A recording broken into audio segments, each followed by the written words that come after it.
اے خدا تیری حمد ہو، تیری ستائش ہو، تیری پرستش ہو۔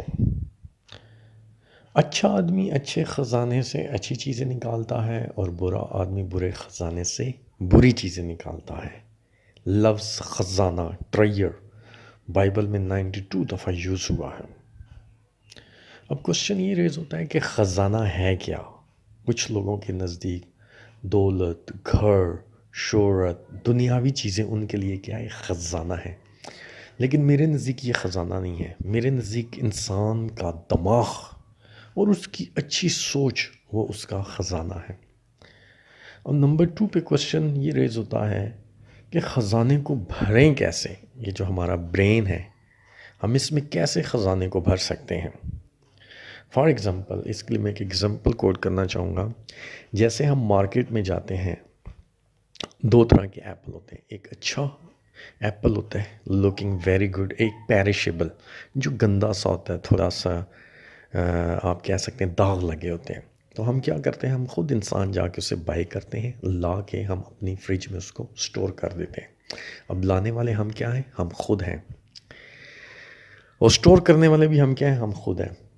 اور جب ہمیں بھوک لگتی ہے تو ہم خود ہی دروازہ اوپن کر کے نکالتے ہیں اور کھاتے ہیں۔ اچھا رکھا ہوگا تو اچھا نکالیں گے، برا رکھا ہوگا تو برا نکالیں گے۔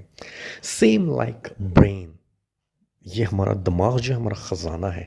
جب ہم اسے اچھی سوچ سے بھریں گے، بائبل کی نالج سے، محبت سے، حلیمی سے، صبر سے، برداشت سے، معافی سے، تو it always come good things from your brain. ٹھیک ہے؟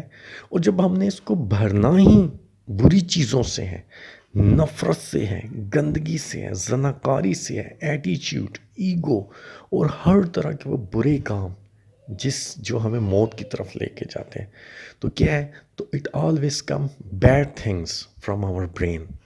تو اب کیا ہم بھرنے والے کون ہیں؟ ہم خود ہیں۔ اسی طرح جیسے فریج میں کرتے ہیں تو اس کا دروازہ ہے، دروازے سے ہم باہر نکالتے ہیں ایپل کو، اسی طرح دماغ کا دروازہ جو ہے ہماری زبان ہے۔ اب ہم اچھی چیزیں بھریں گے تو اٹس مین کہ ہر وقت ہماری زبان سے اچھی چیزیں نکلیں گی۔ جب ہم نے بھری بری چیزیں ہوں گی تو آلویز بری چیزیں نکلیں گی۔ اب اس کو بھرنے والے کون ہیں؟ کوئی تیسرا انسان نہیں، کوئی دوسرا انسان نہیں، ہم خود۔ اچھی چیزیں بھی بھرنے والے ہم خود ہیں اور بری چیزیں بھی۔ نہ ہماری بہن بھرے گی، نہ باپ، نہ بھائی، نہ بیٹا، کوئی بھی نہیں۔ اس کے ذمہ دار ہم خود ہیں۔ اب ہمیں خزانہ ملے گا کیسے اور کہاں سے ملے گا؟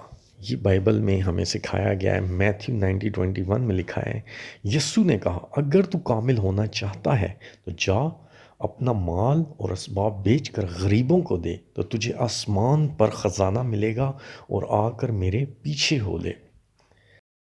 اگر خدا نے کسی انسان کو یہ توفیق دی ہے کہ وہ اپنا سب کچھ بیچ کر غریبوں میں بانٹ دے، تو اسے یہ ضرور کرنا چاہیے، کیونکہ وہ اصل میں آسمان پر حقیقی خزانہ جمع کرے گا جو کبھی بھی کوئی بھی اس سے نہ چھین سکے گا۔ اس لیے ہم تمام انسانوں کو اپنی سوچ کو پازیٹیو کرنا چاہیے، ہمیں اپنے برین کو سٹرونگ کرنا چاہیے، اچھی چیزوں سے اسے بھرنا چاہیے۔ اے قدوس خدا، ہم تمام انسانوں کو اپنے پاک کلام پر چلنے کی توفیق عطا فرما۔ آمین۔